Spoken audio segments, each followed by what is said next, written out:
He thought fear was just a weakness, until one night, something inside his own house started watching him back, and this time, he wasn't the one in control. The town looked ordinary from a distance: quiet streets, trimmed lawns, and neighbors who waved just enough to seem friendly but never enough to truly connect.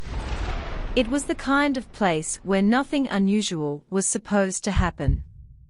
And yet, for weeks, a strange tension had been building beneath the surface, like a storm waiting for the right moment to break. At the center of it all was a man named Daniel Reeves, someone everyone recognized, but no one truly understood. Daniel was known for one thing above all else: his confidence. It wasn't the quiet kind that comes from experience or wisdom. It was loud, unshakable, almost defiant. He believed he could outthink anyone, outmaneuver any situation, and come out on top no matter the odds. People admired it at first. Then they started to question it. Eventually, they began to fear it. "Fear is just a lack of control," he had said once, leaning back with a smirk. "And I don't lose control." That sentence stuck with people. Every night, lights could be seen flickering in his house at unusual hours. Sometimes, shadows moved across the windows when no one else was supposed to be there. A few neighbors claimed they heard strange sounds echoing from the woods behind his property, sounds that didn't match any animal they knew. But Daniel dismissed all of it. He even started recording videos, documenting his nights, as if he were proving a point to an invisible audience. "I'll show you there's nothing here," he said in one of those recordings, his voice steady, almost amused. "Just imagination." But something began to change. It started small. A door he was sure he had locked would be slightly open. Objects would be misplaced, then found in places that made no sense. At first, he blamed himself. Maybe he was distracted, maybe he forgot. But Daniel wasn't the kind of person who accepted mistakes easily, especially his own. So instead, he doubled down. He installed cameras throughout the house. Motion sensors. Extra locks. Every measure he could think of, not out of fear, but to prove that nothing could slip past him. His confidence didn't fade, it hardened. He became obsessed with the idea that if something was happening, he would be the one to uncover it. Days turned into restless nights. Sleep became something he treated as optional. His recordings grew longer, more intense. He started talking directly into the camera, explaining his theories, breaking down every small detail, as if solving a puzzle no one else could see. "There's a pattern," he insisted one night, eyes fixed on the lens. "Everything follows a pattern.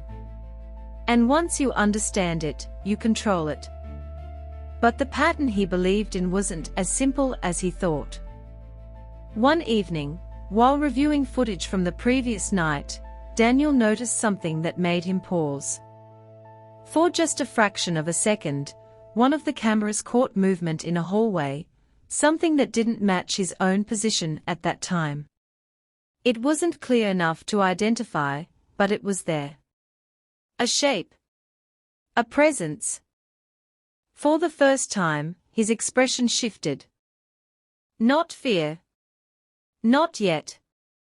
But uncertainty. Instead of stepping back, Daniel leaned in. This was what he had been waiting for, a challenge. Proof that something was happening. And more importantly, an opportunity to prove that he could handle it. That night, he made a decision. He would not just observe anymore. He would confront it.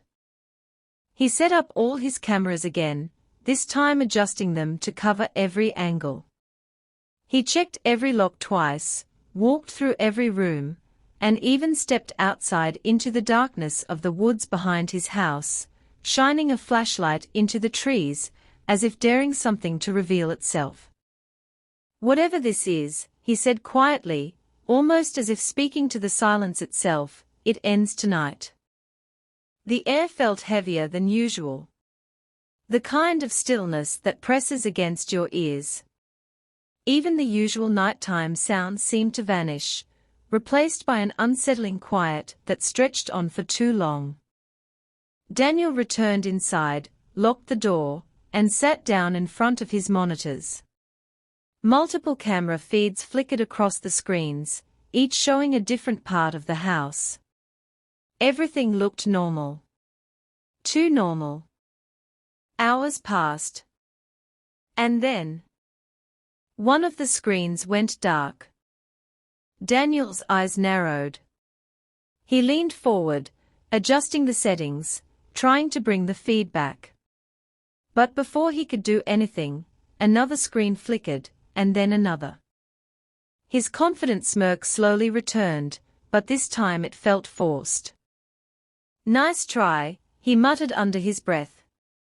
He stood up, determined to check it himself.